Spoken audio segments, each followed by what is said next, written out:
Hey guys, it's Amy at Zoe Beck, and I thought today I would do top 10 most read authors. Now, again, this list is probably going to change after a couple months if I binge read some author, because I do that quite often every once in a while. But I kind of like the idea. I've seen a couple people talk about their most read authors that they got off of Goodreads, and I went back and looked at Goodreads, and I'm like, okay, I have records up to 2010. Well, I've been reading a lot longer than that, so some of the list to me was not exactly accurate. So I've kind of manipulated a little bit to put them into where I think they placement wise. Now I could have forgotten somebody that I read a lot of books by, and I'm not going to count stuff that I read before high school because truly I could put Nancy Drew and Hardy Boys on here at the top, but again, they were ghostwritten and a lot of other books that are kind of like that. And I decided to cut off, like I went more books that I still own that I still enjoy, or, I read high school on is pretty much what I did. So it's kind of where that is. So I got an honorable mention, though, because this is one that was not really on my Goodreads list except for a couple of his books. But I know I read a lot of them back in the day, and that was Dean Koontz. So this just happens to be the Odd Thomas series, which is the only series of his that I really, really enjoyed that I read recently. Like, I just finished this up last year when it finished up. And this is one of those books that I got the first book from the library and I loved it. And I got every book from the library and then bought a copy afterwards. So now I have them all on my shelf to reread at some point, which I will. But I think he is, as I said, he was a good standard back in the day when I'm reading a lot of horror novels. He and, several other names that we could go on here that were really good are big names. He's great. So anyway, I gave him an honorable mention because I know I've read a lot of him. I just can't tell you how many because I got rid of a lot of books a lot of the horrors that I had already read that I was never going to read again. I got rid of in one of my moves a couple of years ago. And I think some of his I got rid of some of them because I wasn't going to read them. So I know I read a lot of them. Let's just put that way. So now to my number 10, I would say it was Tad Williams. Now, again, he's epic fantasy mostly. He does write a lot of other. He has his urban fantasy series and some other things. Now, he has a lot of pages though too. So even though his how many books I've actually read by him are probably small, I would say page number he probably pushes him up past a few of these. But I'm going to leave him at number 10 at this point because really I haven't read all of his books yet. I still have a couple that I have. I have one series I have not read yet. I have not read the Shadow March series, which is my goal in the next year. I don't know how I kept putting that one off, but I finally got all the books, so now I'm going to read it. But anyway, so he's number 10 right now of most read. We'll just say that. So another one from my high school years is Brian Lumley. Now, again, as I said, this one happens to be a really good vampire novel that's not like your typical vampire novel because it has to do with spies and ESP and alternate universes or alternate planes of existence and stuff, and it's great. Anyway, I love those books. Anyway, he wrote, of course, the Necroscope series is pretty long, so I've read most of it. I'm missing the last couple books that I have on my shelf, but I've never read, because by that point I was kind of done with it for a while, because I read so many. And then he has some other series that are different kind of horrors, but like some are Lovecraftian and some are some weird ones that I've read. I did like him. So, and again, I give him a place number 9 because I did read a lot of him. And again, they're pretty massive books too, but I know he's well into the teens of how many books I've read by him. And maybe even, it could be pretty high. It could be almost, it has to be at least 15 so books by him. But I don't know, as I said, the numbers are all messed up. So then I combined Nora Roberts and J.D. Robb for place number 8.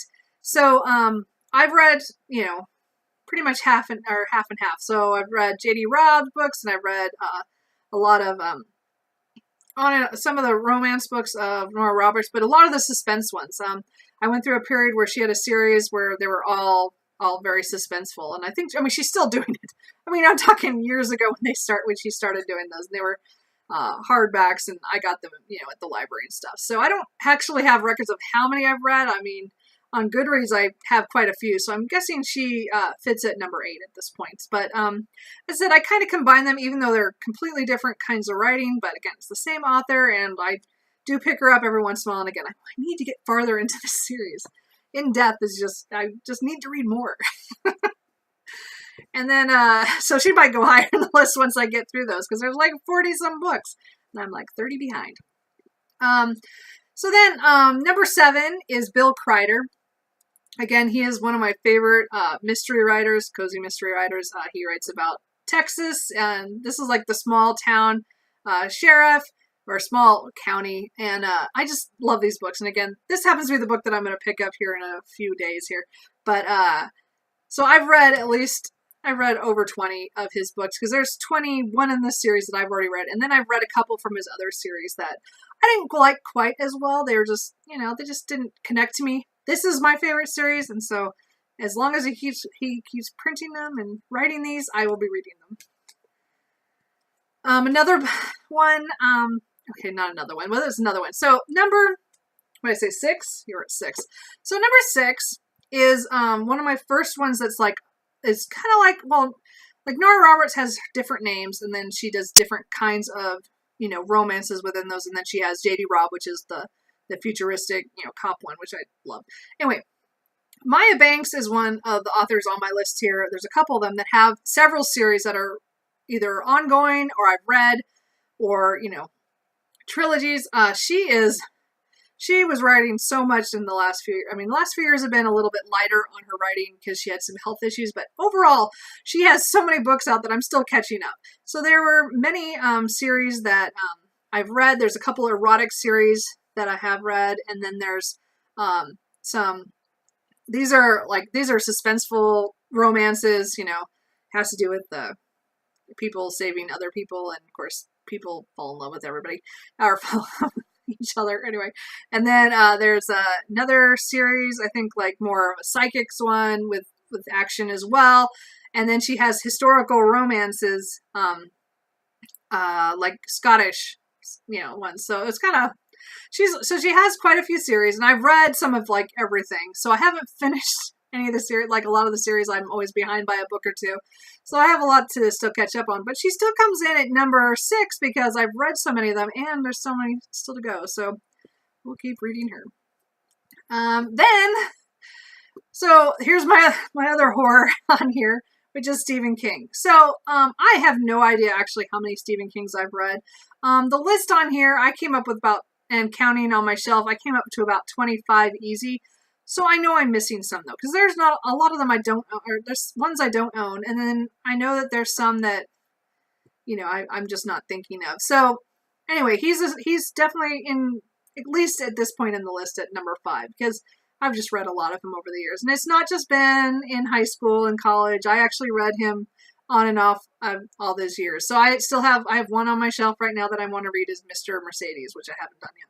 But I did read all of the Dark Tower series, so isn't that cool?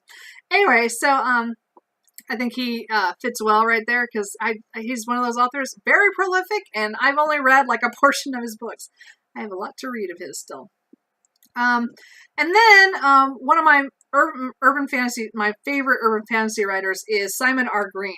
Now, this is a bind-up of the Nightside series, the first 3 books, but Something from the Nightside is the first book in this series, and he has several other series that I've read as well.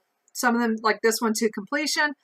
And then I have one series that I have not completed that's an urban fantasy. So I've only read the first book, and there's like 8 or 9 books. So I'm still behind on him, even though he comes in at number 4.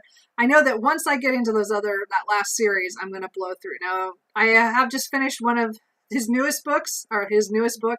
So again, that's why his numbers keep rising, because as soon as he comes out with one, I usually buy it or read it, and I need to read that other series now. But I'm caught up on all the other series that I want. I know he wrote many, many other books that I don't even own. One's a sci-fi like adventure story, which I have the first, I think it's called Deathstalker or something. I have not read that yet. And there's some other ones that I haven't got to that are more fantasy-like, because it's just not my favorite thing from him. But the urbans, these ones are all like the Nightside and the Ghost Finders and the Drood series, and then the Ishmael Jones is the new one that I'm reading. So anyway, they're all cool, and I will keep reading him forever, at least right now. So then here comes another author. Number 3 is one that has multiple series and she has pen names. So I'm trying to keep track of them. So I'm kind of guessing where she falls on this list because there's just so many books. And now Jennifer Ashley is the name on most of the books that I own. This happens to be one of her historical romances. My favorite series of this, the Mackenzies. She also has an urban fantasy, Shifters Unbound. And then there's a cowboy series, and then she has some erotic series and another name, and a couple other names actually. So she might actually be higher on this list, but it's kind of hard to tell because there's so many pen names, and she writes prolifically, and it's awesome because I'm behind on a couple of books and a couple of the series, of course, because that's just seems to be the story of my life. But she is definitely up there, and number 3 is she's well deserved at that spot. And then we have one that unfortunately I'm coming to the end of the books, and I'm actually having trouble picking up the next ones because I had held off, and now they're the end ones.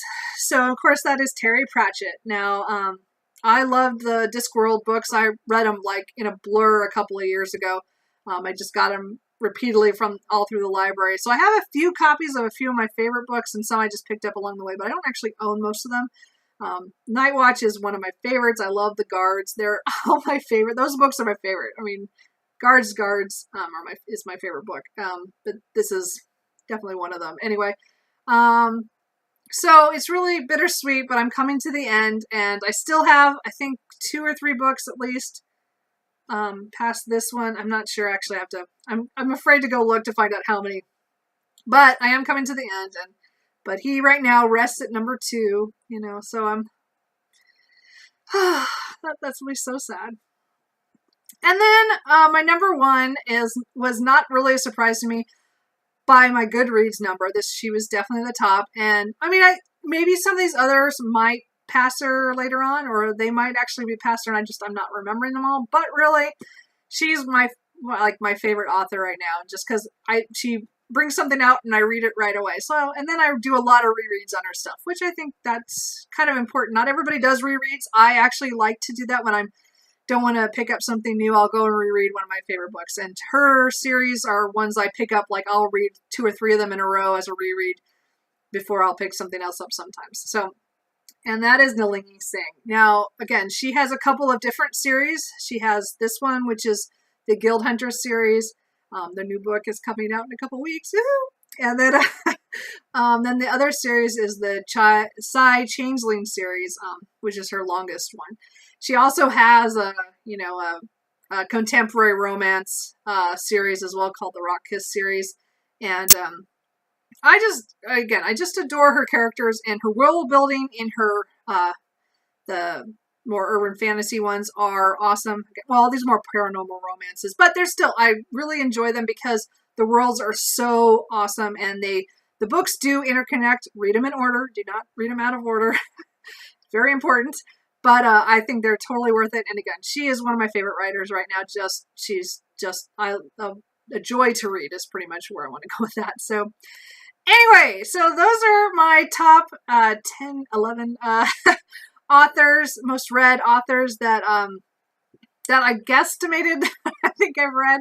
I think there's some I missed, or maybe they're kind of out of order. I'm not sure, but those are really the numbers of ones I know for sure. I've read a lot of books by all those people, and again, most of them I will continue to read, so their numbers will keep rising as I get through the book. So.